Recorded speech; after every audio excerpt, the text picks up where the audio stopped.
안녕하세요. 델타원입니다. 2020년 8월 28일 금요일 글로벌 금융시장 리뷰를 시작하도록 하겠습니다.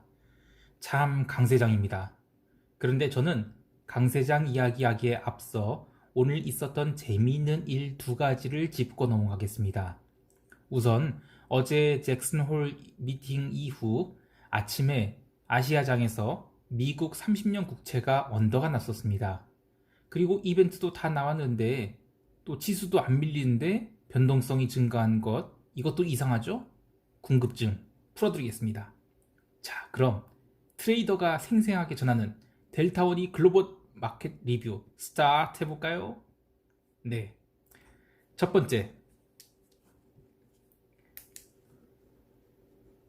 제가 어제 시장이 아주 애매하게 끝났다고 했죠. 이 잭슨홀 이벤트 이후 통화시장 변동성이 엄청났지만 거의 제자리에서 끝났고, 지수는 강세장 지속에 채권시장은 장기채 중심으로 부러졌다, 그 정도로 해석할 수 있겠는데요. 미국 30년 국채가 이 종가 저가로 마감한 날이 진짜 드문데 어제 그렇게 끝났기 때문에 아시아 전산장에서 스탑로스와 해지 매도가 나옵니다. 이건 이벤트 드리븐 전략이라기보다는 그냥 CTA 추세 수종 전략이라고 할 수 있는데요. 이런 거 드물게 나오니까 기억해 두시기 바랍니다. 채권 시장은 미국 증시보다 1시간 일찍 마감을 해요. 그리고 아시아 증시가 시작되면 아시아권에 있는 보험사든 연기금이든 미국 장기 국채 들고 있는 사람은 뒤통수 딱 하고 얻어맞죠. 그럼 어떻게 해야겠습니까? 출근하자마자 이 장기 국채를 쇼쳐서 해지 비율을 조정해야겠죠. 아무리 바닥에 문댄다 해도 장기 투자를 하는 사람 입장에서는 숏 비중을 이렇게 키워서 해지를 안 하면 안 됩니다. 그래서 그 시간에 이제 미국은 오밤중이죠. 아시아장에 열렸을 때는. 그래서 컴퓨터들이 유동성 공급자 역할을 하고 있는데, 아시아 세션에서 미국 장기 국채 선물을 전산거래에서 주문을 숏으로 딱 후드려 패면 어떻게 하겠습니까? 내리고 또 내리고 하는 거죠. 그럴 때 숟가락 딱 올려놓고 이익을 챙기는 겁니다. 단, 아시아 세션에서 한국과 일본이 같은 시간대 오픈하고 그 다음 1시간 뒤에 중국이 열리죠. 딱 거기까지만입니다. 어차피 인도 이런 애를 빼놓고 한국과 중국과 일본 이 세 국가의 미국 장기국채 해지 수요가 가장 많습니다. 그러니까 이렇게 하면 됩니다. 한국 시간으로 아침 07시 00 딱 미국 전산거래 오픈하자마자 바로 미국 30년 국채 매도하고, 그리고 중국 애들과 홍콩 애들이 해지 물량 쏟아내는 10시 30분에서 11시 사이에 매도했던 거 싹 걷어내면 나름 훈훈한 이익이 나오죠. 이런 거 자주 있는 건 아니고요. 이 반대의 경우에도 적용할 수 있습니다. 참 오래전 얘기를 갑자기 하나 하면, 제가 한 6년 전쯤에 기관에서 그 미국 국채를 매매할 때가 생각나네요. 지금도 잊지 못한데요. 날도 기억해요. 2014년 10월 15일 수요일이었죠. 저희가 식사를 하고 야식을 먹었나 피자를 먹었나, 아무튼 회의실에서 피자를 먹으면서 저희 회사에 이제 그 모니터가 이제 블룸버그 모니터가 있었는데, 그걸로 이제 미국 10년 국채랑 30년 국채를 이제 모니터하고 있었어요. 그날 아시아 시장과 유럽 세션에서 계속 10년 국채가 튀는 거예요. 장기 국채들이. 그래서 이거 무슨 일 있나 자꾸 리스크 그 얼러트가 뜨니까. 그래서 막 피자를 먹으면서 보는데, 그날 하루에 채권 가격이 미국 본장 시작하기 전에 2.36%가 폭등을 합니다. 10년 국채가 2%가 올랐고 거의 30년 물은 한 4%인가 올랐어요. 그러니까 채권 가격이 하루에 4%가 변동한 거예요. 이 전자거래 때 유동성이 부족하면 그런 사건이 나옵니다. 물론 유동성이 풍부해지는 미국 본장 때는 그런 일 별로 없고요. 자, 이제 채권에 대한 그 간단한 트레이딩 아이디어 얘기했고요. 이번에는 변동성 이야기하겠습니다. 오늘 마감 시황에서 대부분의 미디어는 변동성을 그렇게 다루진 않은 것 같습니다. 변동성 지수가 종가상으로는 전일 대비 하락해서 마감을 했으니까요. 하지만 분명히 해석이 필요한 부분인데요. 우선 이 변동성 선물에 대해서 정의를 좀 해보겠습니다. 기초자자님 잘 들어보세요. S&P 5옵션에 콜옵션, 풋옵션, 내가, 등가, 우회가 이 몇 종목들을 표본으로 시장에서 이 옵션 가격이 거래가 되잖아요. 그래서 가격이 형성되면 그 가격을 가지고 변동성 지수 선물 가격을 산출합니다. 그러니까 실제 변동성 지수와 변동성 지수 선물이 가격은 다릅니다. 그러니까 이 변동성 지수 선물은 옵션 가격과 가격에 영향을 받는데 이 옵션 가격에서 이 차익거래 범위를 벗어나는 수요와 또는 공급이 발생하면 가격이 오르거나 내립니다. 그게 핵심입니다. 그런데 어제 그제 그리고 사흘 동안 변동성이 계속 증가를 했죠. 지수가 올라가서 탄탄하게 버티고 있는데도 변동성이 증가한다? 이런 걸 제가 버블장의 특징이라고 했죠. 제가 분석한 이 변동성 증가의 첫 번째 원인을 설명드릴게요. 콜옵션에서 환매가 나와서 옵션 매수 수요가 증가한 것 때문에 변동성 스마일이 생기고, 그러니까 외과 옵션이 막 살아난다는 얘기예요. 그래서 차익 거래 범위를 넘어서는 변동성 선물 매수 수요가 생기는 것, 그래서 지수 상승에도 불구하고 변동성이 증가하는 겁니다. 이런 경우에 시장이 급격한 상승이 계속 이어질 거라는 그런 전제가 깔리는데 그게 멈추게 되거나 아니면 오히려 조금 하락을 하게 되잖아요.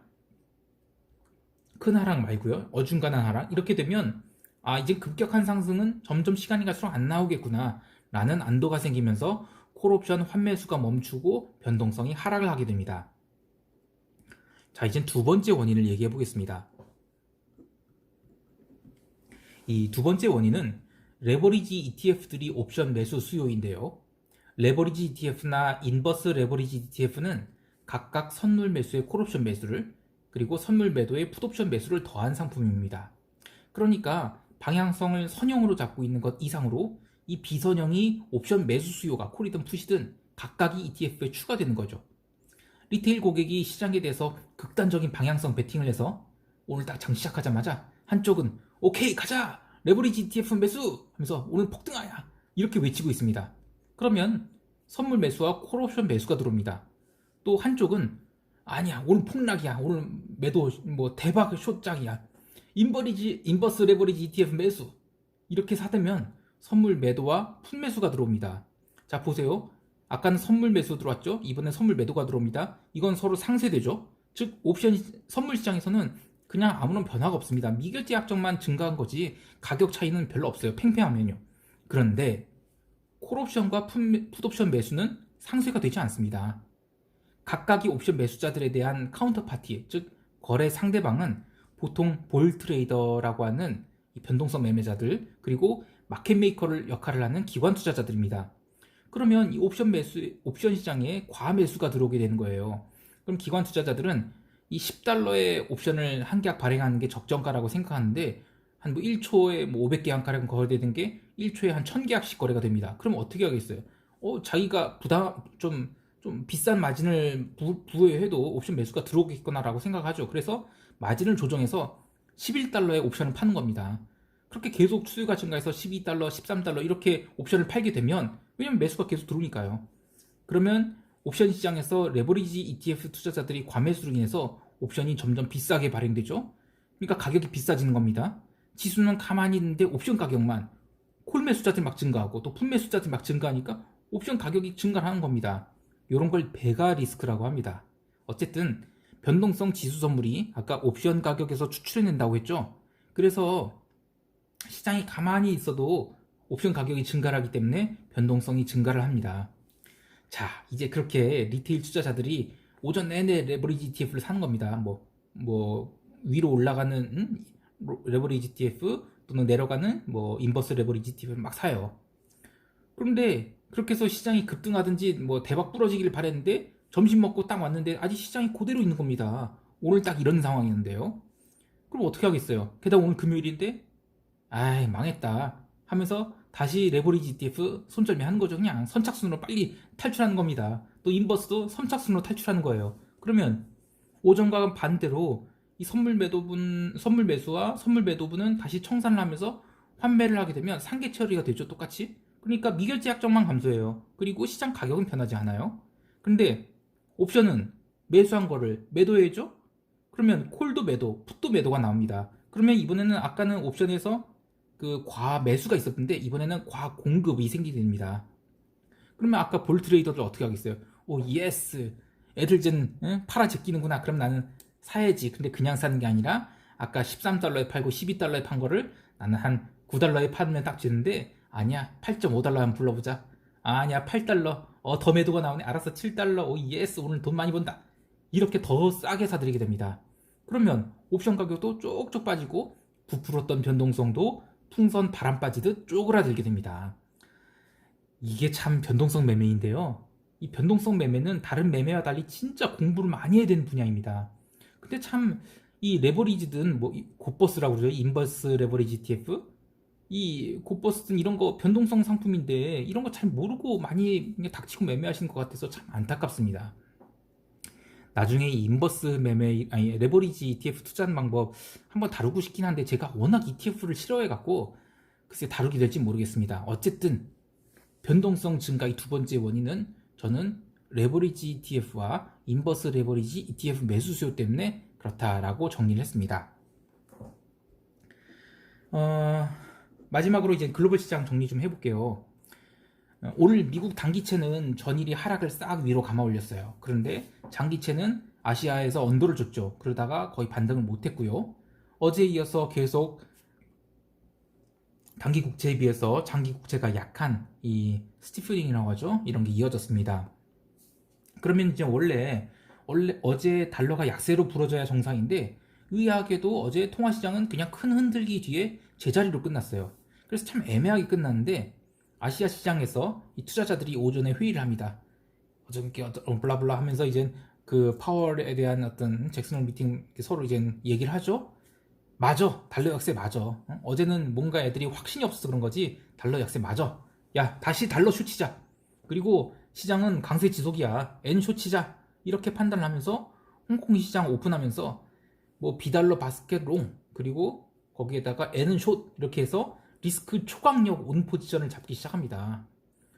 그런데 이게 아시아 점심시간까지 딱 좋았어요. 그런데 난데없이 오후 2시에 이제 블룸버그의 아베 사임 소식이 딱 전해지죠. 그러면서 거기서부터 강력한 N 매수가 들어옵니다. 그런데 아까 비달러 바스켓은 롱이었죠. 거기에다가 N 숏을 쳤었는데 N을 롱으로 확 이렇게 돌려야죠. 트레이더들이 아이고 젓가락 됐네 하면서 커버링을 치니까 비달러 바스켓 롱에 가속도가 붙어버렸습니다. 게다가 오늘 주말이죠. 주말이면 어떻게 해요? 포지션 오반 못하잖아요. 그러면 대부분이 통화들이 종가 고가로 달릴 수밖에 없어요. 자, 이렇게 되면 커머디티들 어때요? 커머디티들도 죄다 롱이죠 뭐. 골드, 실버, 플래티넘, 카파, 싸그리 롱이 나왔습니다. 다만 우리 어버버한 기름 얘네들은 또 해지 매도가 나오면서 약보합으로 끝났습니다. 한동안 이 기름은 안 보는 게 좋을 것 같습니다. 제가 한동안 채권 안 봤었거든요. 또 한동안 골드도 안 보다가 이걸 왜 안 보냐면 이 변동성이 있어야 재미가 있는데 변동성이 없으면 보는 것도 스트레스입니다.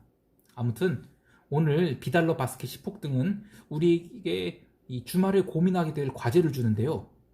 옥석 가리기 해야죠. 아베 이후미 이제 아베노미스 엎을 수 있다라는 우려 때문에 N이 커버링 들어갔다고 하는데 글쎄 정말 그럴까요? 그것 때문에 니케이도 지금 다른 증시 대비 많이 언더퍼폼 돼 있는데 이건 뭔가 이상한 거 아닐까요? 그리고 이 페소화가 그간 오랜 꼬임을 마무리하고 위로 돌았는데 EM에 볕이 들 수 있을까요? 터키 리라와도 대강 바닥 찍은 것 같은데 진짜 초강세장 시작일까요? 그리고 팁스도 금리 올라가기 시작했죠? 이것도 한번 팁스의 종말일까? 주말에 한번 각자 고민을 해보도록 합시다. 이제 미국 시장 간단하게 정리하고 마무리할게요. 강세장답게 모든 지수가 상승 마감했는데 나스닥 선물도 장중에는 빌빌거리다가 후반에 숏 커버링 들어오면서 12,000선 회복해서 마감했고 간만에 러셀도 플러스 마감해서 끝났어요. 그리고 이렇게 올라오면서 변동성도 미국 점심시간 이후로 부러져 버렸고요. 오늘 테크 섹터에서는 엔비디아가 4% 강세를 보이고 나머지는 뭐 그냥 쉬어가는 정도였습니다. 테슬라가 마이너스 1% 빠졌는데 이 정도면 뭐 테슬라의 베타를 낮춰주는 역할을 할 정도겠네요. 오늘은 굴뚝들이 좀 올랐고 금융주들이 골골 올랐는데 요거 하나 봐두세요. 비자와 마스터카드입니다. 이거 일봉 보시면 와 이런 게 다 있나 할 정도로 예쁘게 올라가고 있죠. 이 종목들에 대해서는 그 누구도 쇼칠 생각을 안 하는 것 같습니다. 무슨 국채 차트 같아요. 급등도 아니고 급락도 아니고 기관 투자자들이 매일매일 그날 일정 금액 매수하는 것 같다니까요. 그런데 아직도 더 가야 할 길 많이 보이지 않나요? 강세장이라니까요. 마지막으로 농산물 간단히 언급하면 대부분의 농산물들이 주봉 양봉의 종가 고가권으로 마감했습니다. 너무 멋지죠? 다음 주 월요일이 월말이라 추가 슈팅이 나올지 한번 관찰해 보시죠. 자, 한 주가 이렇게 끝났는데 참 수고들 많으셨습니다.